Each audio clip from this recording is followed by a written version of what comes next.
reunited with Van Halen for 1996 for a brief moment and had his little greatest hits thing, and then he ended up doing his book, and he ended up doing the DLR band, so things went on the upswing a little bit after that, but that was a really dark period before he had a little bit of an upswing.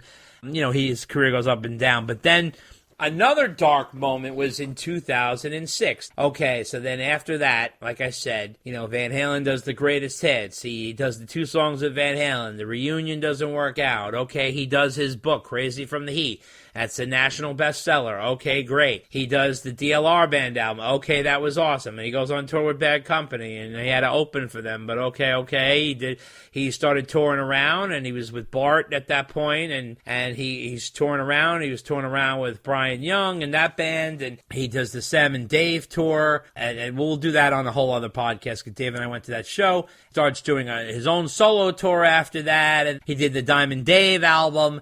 And then things start really winding down. So we're down in 2006, and Dave was doing nothing. I mean, he hadn't released anything in a while. Nothing was happening. So the big thing in 2006, at the top of 2006, and so in January, okay, the big thing that was going on at the time was Howard Stern, the shock jock from New York, was leaving terrestrial radio to move over to satellite. And this was like a big deal because Howard's like a juggernaut on the radio. He was nationwide in all different markets, and he was on the radio from 6 to 10 in the morning, 5 days a week in New York and Philly and Dallas and all the big cities across America. And Howard was leaving to go to Sirius. And back then, Sirius was not Sirius XM like it is today. It's not, the big juggernaut satellite radio. It was really a small company. And it was a big risk for Howard. It ended up being like the biggest move of his career. And he's still there, doing his thing. But at the time, in 2006, K-Rock was the radio station. He was on 92.3 K-Rock in New York City, which is a rock station. Started off as classic rock, went to more alternative rock, but it was a rock station with Howard in the morning. It was a really popular station. Howard leaves, and everybody's like, who the hell is going to take the place of Howard Stern? He's the king of all media, that whole thing. No one in their right mind thought it was going to be David Lee Roth. I mean, this was shocking beyond shocking. It was probably even more shocking than the Vegas thing. I don't really know how that happened, but it was bizarre. Dave has plenty of radio experience, but on the other side of the mic as the artist, not the broadcaster, his radio show that he put on was all over the place. It was frenetic. It was like a wild party. He was playing all kinds of underground records. It was the audio equivalent of that No Holds Barred barbecue thing. Right, good comparison. Oh, yeah, It was crazy. He had his sister on. He had his Uncle Manny on. He had his EMT instructor on. His bodyguard Animal was on. His manager, his guitarist, Brian Young. Everybody, he had all these people on there. And it was just like mayhem. And, here's the thing. His musical selections were all over the place. Well, underground records. And I understand he was going for something different, and I give him credit for that. But, Dave is smart. Dave is quick. Dave is funny. Dave is colorful. And he really has a great voice, and he's charming, and that's all great. But here's the thing. You do drive time and from 6 to 10 on a major radio station that's broadcasted across the country, like, you have to be organized and tight and focused. And those aren't his skills. Dave has a lot of skills. Like I said, he's all those things I just said, but he doesn't have the zone in and focus. The weird part is not Dave. Dave is Dave. His show is fine because it's what I expect from Dave. It's very similar to his podcast, except on the radio show there's more people. His podcast is just sort of him and sometimes that his engineer guy comes in and talks a little bit. But other than that, it's mainly him. And it's mainly that David Lee Roth stream of consciousness, half rock and roll icon, half Buddha, and half you don't know what the hell he's saying, kind of thing. So, he was on in 7 markets: New York, Philadelphia, Boston, Cleveland, Dallas, Pittsburgh, West Palm Beach. Okay. 5 days a week from 6 to 10 daily. He started January 3rd and then went till April 21st. He ended up getting fired. So what happened was the best part was all of his strengths, but, Dave never shuts up, but he doesn't have any connectivity or organization, like I said, and he was working for CBS Radio, but his style was very anti-corporate. He even bashed management on the air, which was a mess. The reviews were scathing of his show. I'll give you a couple of quotes here. Skin-crawlingly awful. No idea what he's doing. Listening to Roth, you feel actual physical pain. These are actual quotes from reviews. Many deemed him ill-fit and unprepared for the show. It really was crazy. Dave, do you remember hearing it? Yeah, because I was looking forward to it. I was excited. Big opportunity for him. I thought it might be in his wheelhouse. Right. Because he could talk for hours, but that was the problem. Yeah. He would talk for hours, and as we've hinted at before, but he goes off on these tangents, and unless you're in his head, which is a very tough place to be, you don't know what he's talking about. Like he says, in Vegas, like you'll get the joke in 4 weeks. Like I'm not waiting 4 weeks to figure out like what you're talking about. Like I just want to be entertained in the morning, on the morning drive into work, right? Right. I haven't had my coffee yet. I'm not thinking. I just want to be entertained. But he's not really going for that. And I remember I listened to him for like the first week. And I'm like, oh, man, I hate to admit this, but I can't listen to him anymore. It was brutal. I don't know where he's going. Yeah. He's not. And certainly there was the same things then that we complain about, or that I at least complain about now, right, about his podcast. Right.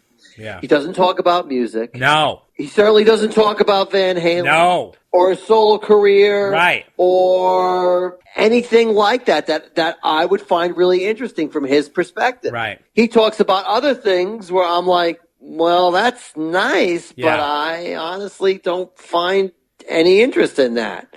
Or I don't find it as interesting as he does. So he had the same problem then as he does now. And it was just painful. Yeah. It was just painful. Yeah, it really was. And I don't know if you remember this, Dave, but this is not something that's on his podcast, but it was frenetically edited. He had this, it was like hard for the ear because he had music coming in and out, sound effects and people running around and shouting. It was like manic. At least his podcast is just him talking. I mean, you'll have a little bit of background music, but like it's pretty much just him. This was like crazy, and he had this wild like beats coming through in and out. And, I get that he was trying to do experiment stuff, and I give him credit for that, and he was trying to find his footing, but he was fighting with management the whole time. And if you remember remember he was like rearranging the studio and bringing in palm trees and all kinds of, he was doing crazy shit because he's nutty, But, I really think Roth would have been better if he stuck to what he knows, which is rock and roll. Tell stories, have guests on that he knows, play some music, be in the vein of what he's known for. You know what I mean? That's what makes more sense. But now here's the big theory with the whole thing. This is the interesting part of this whole David Lee Roth radio show. So he's on the air for 3 months or so. And Stern was such a radio industry giant, and it was such a loss for the station that whoever replaced him was doomed to fail. Therefore, a lot of people think Roth was hired to take the hit so that Opie and Anthony could come in and save the day and replace him and recapture Stern's listeners. I happen to agree with that theory. I think it explains why Roth was hired with no experience. I mean, I really blame the management. How do you hire him and to replace one of the biggest broadcasters, well, the biggest broadcaster of all time, and he has no experience? Like, what are you doing?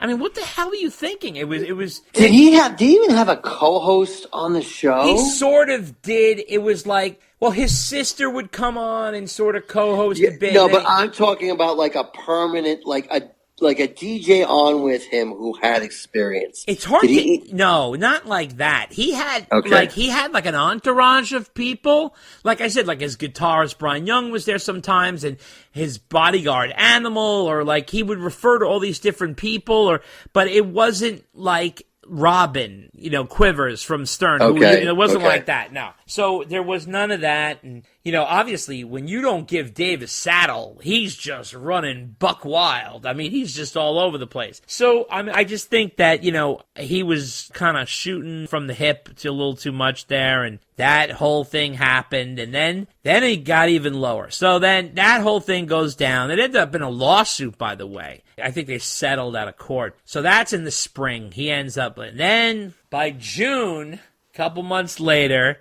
we hit another low.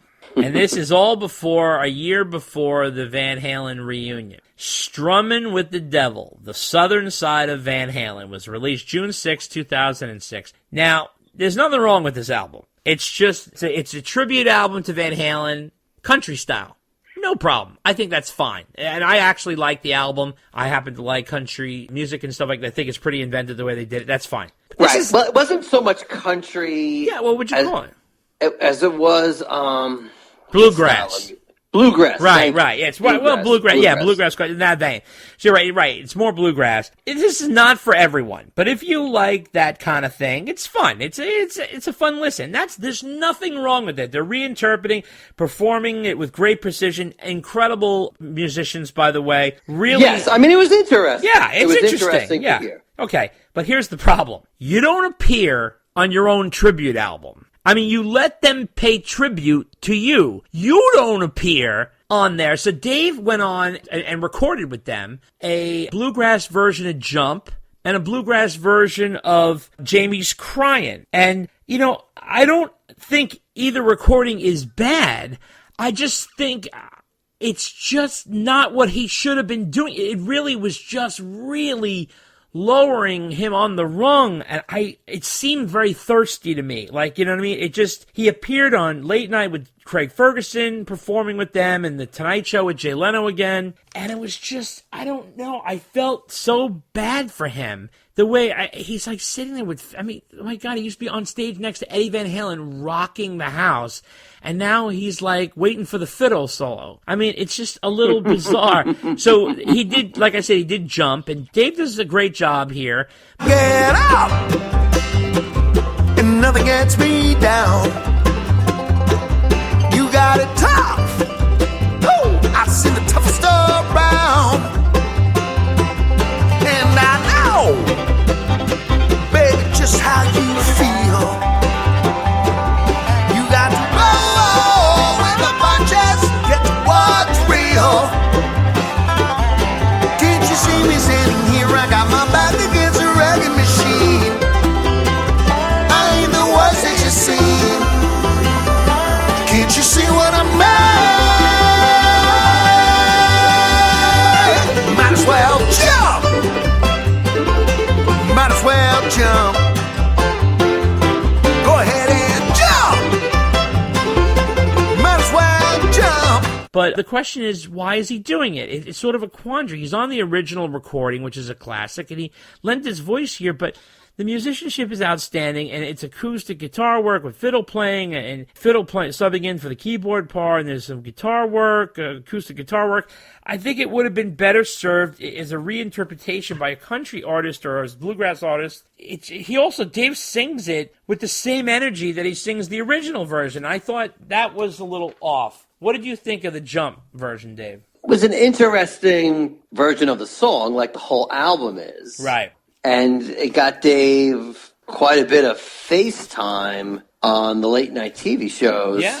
Because, to their credit, they were really promoting the heck out of it. Right. But it's just one of those things like, you need to hear it once. Yeah. And that's it. And that's it, right. And you're done. I own the album. Yeah. Because, at that time it was something Dave was on, and Right. I tend to be a completist Right. with Dave things. I tell you, I remember we saw Dave live that year in 2006. It was not with the band he had typically had for the past few years. Right. But I do remember we went to see him. It was somewhere in New York. I don't know that I've necessarily even been there since. It was somewhat of a newer place we had seen him at. Which one did we go see him? I'm trying to remember which one that was this. I don't remember where it was. Okay. But I do. I know. Remember. Wait a second.